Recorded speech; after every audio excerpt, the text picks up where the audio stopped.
হাতে হাতে placard, festoon, banner আর তাতে লেখা আমার মাটি আমার মা, বাংলাদেশ ছাড়বো না।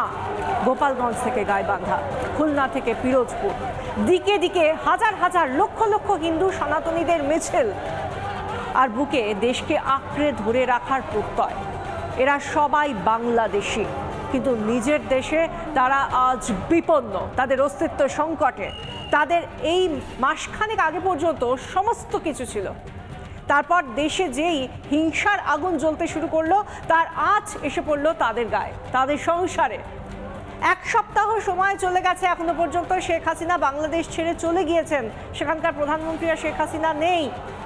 দেশের নতুন অন্তর্বর্তী সরকারও বেশ কিছুদিন হলো তৈরি হয়ে গেছে।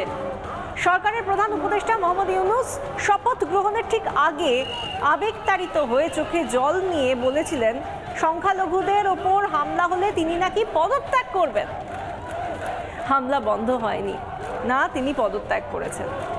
বোধহয় ছেলে ভোলানো কিছু কথা বলেছিলেন সেই সময়। অনেকদিন পরে তিনি প্যারিস থেকে বাংলাদেশে এসেছিলেন, তো সেই সময় বাংলাদেশে আগুন জ্বলছিল। ছাত্র আন্দোলন এর নামে যে আন্দোলনকারীরা তার সামনে ছিলেন তাদের ভোলানোর জন্যই বোধহয় তিনি বলেছিলেন। কিন্তু একবারই তো নয়, ফের তিনি বললেন সংখ্যালঘুদের উপর অত্যাচার যেন না হয়। তবে ওই একই ছবি আজও।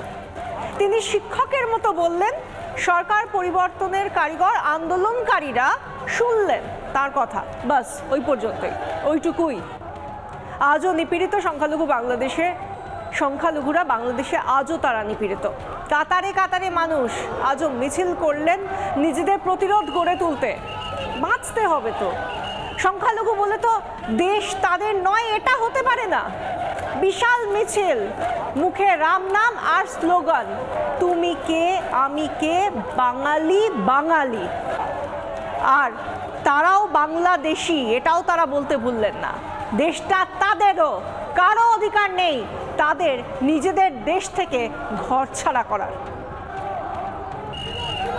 প্রথমে ছবিগুলো দেখে নেব। যে কথা আমি আর বিশাখা বারবার বলছি যে বাংলাদেশে হিন্দুরা, বাংলাদেশের সংখ্যালঘু সম্প্রদায় এবার রাস্তায় নামতে শুরু করেছেন। গত বেশ কয়েকদিন ধরে ঢাকা, খুলনা, বরিশাল, যশোর, চট্টগ্রাম, পিরোজপুর, গোপালগঞ্জ নানা অংশে হিন্দুরা হাজারে হাজারে সংখ্যায় রাস্তায় নামছেন। কোনো দিন দেশ জুড়ে জমায়েতের পরিমাণ, জমায়েতের সংখ্যা, জমায়েতকারীদের সংখ্যা লক্ষ লক্ষ ছাড়িয়ে যাচ্ছে। এই ঐক্য অনেক আগে যদি দেখাতে পারতেন তাহলে বোধহয় বাংলাদেশের হিন্দুদেরকে সফট টার্গেট ভেবে কেউ আক্রমণ চালাতে পারতেন না। ছবিগুলো দেখে নিন, সেই ঐক্যের ছবি দেখে নিন, সেই অভূতপূর্ব ঐক্যের ছবি। এখানে শ্রী শ্রী হরিচাঁদ ঠাকুর মতুয়া সংঘের ব্যানার হাতে নিয়ে হাজার হাজার মানুষ রাস্তায় নেমেছেন। এটা গোপালগঞ্জ। সেখানে দেখুন মতুয়াদের যে পতাকা আমরা এদেশে দেখতে পাই, সেই মতুয়া পতাকা, লাল সাদা পতাকা রয়েছে, বাংলাদেশের নিজস্ব জাতীয় পতাকা রয়েছে এবং গেরুয়া পতাকা, ওং চিহ্ন সম্বলিত গেরুয়া পতাকা নিয়ে তারা রাস্তায় নেমেছেন। প্ল্যাকার্ডে হাতে লেখা আমার মাটি আমার মা, বাংলাদেশ ছাড়বো না। অর্থাৎ বাংলাদেশ যতটা মুসলমানের, বাংলাদেশ যতটা খ্রিস্টানের, যতটা বৌদ্ধর, ততটাই হিন্দুর। এই কথাই এই মিছিল থেকে দেওয়া হচ্ছে। কোনো সাম্প্রদায়িকতার বার্তা নয়, কোনো অশান্তির বার্তা নয়, কোনো বিভেদ বিভাজনের বার্তা নয়। সবাই একসঙ্গে থাকবেন, মিলেমিশে থাকবেন, সবাই সমান নাগরিকের মর্যাদা পাবেন, নাগরিক সুযোগ সুবিধা অধিকার সবার জন্য সমান থাকবে, এই দাবি নিয়ে এই মিছিল। এবং এই যে ঐক্যের ছবি, সেই ঐক্য বাংলাদেশে হিন্দুদের মনোবল ফিরিয়ে দিচ্ছে, ঘুরে দাঁড়াতে সহায়তা করছে। শুধু এই একটি ছবি নয়, এটা গোপালগঞ্জের ছবি দেখাচ্ছিলাম, এবার খুলনার ছবি দেখাবো। খুলনার ছবি। এই জমায়েত যেটা দেখতে পাচ্ছেন, অজস্র মাথা ওপর থেকে নেওয়া টপ শট, অজস্র মাথা, জনসমুদ্র, এইটা বাংলাদেশের খুলনার ছবি। খুলনা বাংলাদেশের তৃতীয় বৃহত্তম মহানগর এবং খুলনা অঞ্চলটা শুরু হয় আমাদের বনগাঁর ওপারে, পেট্রাপোল পেরিয়ে বেনাপোল দিয়ে ঢুকলেই যে অঞ্চল শুরু হয় সেটাই খুলনা এবং তার পার্শ্ববর্তী অঞ্চল। খুলনা শহরে কি বিপুল সংখ্যক সনাতনী জমায়েত তথা জনগর্জন, সেই ছবিটা দেখুন। এইটা খুলনার ছবি। বাংলাদেশে এবারের এই জমায়েতগুলোতে একটা প্রতীকী কর্মসূচি সব জায়গায় নেওয়া হচ্ছে, সেটা হলো শঙ্খধ্বনি। মহাভারতে বা প্রাচীনকালে যে কোনো যুদ্ধ শুরুর আগে যেভাবে শঙ্খধ্বনি করা হতো, যেভাবে শ্রীকৃষ্ণের সেই শঙ্খধ্বনির কথা আমরা বারবার পড়েছি, দেখেছি, এখানে কোনো যুদ্ধের বার্তা দেওয়া না হলেও যুদ্ধের জন্য যে প্রস্তুত, যারা অত্যাচারিত তারা যে প্রয়োজনে এবার প্রতিরোধে প্রস্তুত, সেই বার্তাটা দেওয়া হচ্ছে শঙ্খধ্বনির মাধ্যমে। শঙ্খধ্বনির মাধ্যমে বুঝিয়ে দেওয়া হচ্ছে এবার গর্জন করার প্রয়োজন হলে গর্জন করবেন বাংলাদেশের সনাতনীরা, হিন্দুরা। এই সেই ছবি, এই ছবি দেখলেন। এবার আরো একটা ছবি দেখুন, এটা গোপালগঞ্জে ছিল, এবার খুলনায় একইভাবে সমস্ত কর্মসূচিতে শঙ্খধ্বনি হচ্ছে। সেই আওয়াজটা শুনে নিন।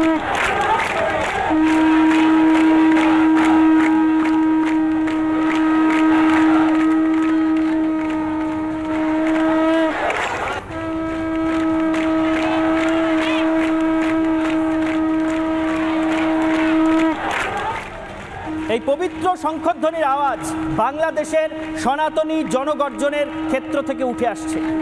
বাংলাদেশের মাটি থেকে এই পবিত্র শঙ্খধ্বনির আওয়াজ উঠে আসছে। তার কারণ এতদিন যাদের নিপীড়িত করে রাখা যাবে বলে বাংলাদেশের একটি মৌলবাদী অংশ ভাবছিল, সবাই নন, বাংলাদেশের একটি মৌলবাদী উগ্রবাদী অংশ বারবার সংখ্যালঘুদের যারা টার্গেট করেন, নিশানা করেন যে কোনো অস্থিরতার সুযোগ নিয়ে, তারা ভাবছিলেন এদের দাবিয়ে রাখা যাবে। কিন্তু এই শঙ্খধ্বনি বুঝিয়ে দিচ্ছে যে দাবিয়ে রাখা আর যাবে না। শুধু হিন্দুরা নন, বৌদ্ধরাও পথে নেমেছেন। চট্টগ্রামে বৌদ্ধরা কিভাবে পথে নেমেছেন, বৌদ্ধ সন্ন্যাসীরা রাস্তায় নেমেছেন, সেই ছবি দেখুন। সেই ছবি, বৌদ্ধ সন্ন্যাসীরা সেই সাধু বেশে, সেই সন্ন্যাসী বেশে রাস্তায় নেমেছেন। বৌদ্ধ ধর্মাবলম্বী মানুষ তাদের সামনে রেখে বিপুল জমায়েত করেছেন চট্টগ্রামের মাটিতে।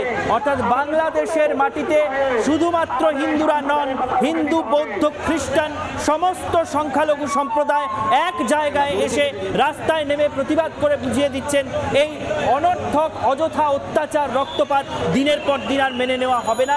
মানুষ এখন রাস্তায় নামছেন, এরপর প্রয়োজনে প্রতিরোধ করবেন। এই ছবি সে কথা বলে দিচ্ছে, তাই নয় কি বিশাখা?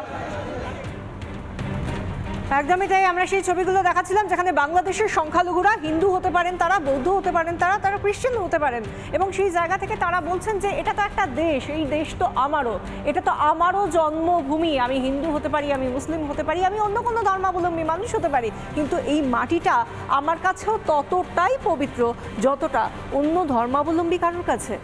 এবং কোনোভাবেই কোনো রাষ্ট্র ধর্মের পোশাক পরিয়ে দিয়ে সেখানে একেবারে দাগিয়ে দেওয়া যায় না যে এটা শুধুমাত্র কোনো একটি নির্দিষ্ট সম্প্রদায়েরই রাষ্ট্র।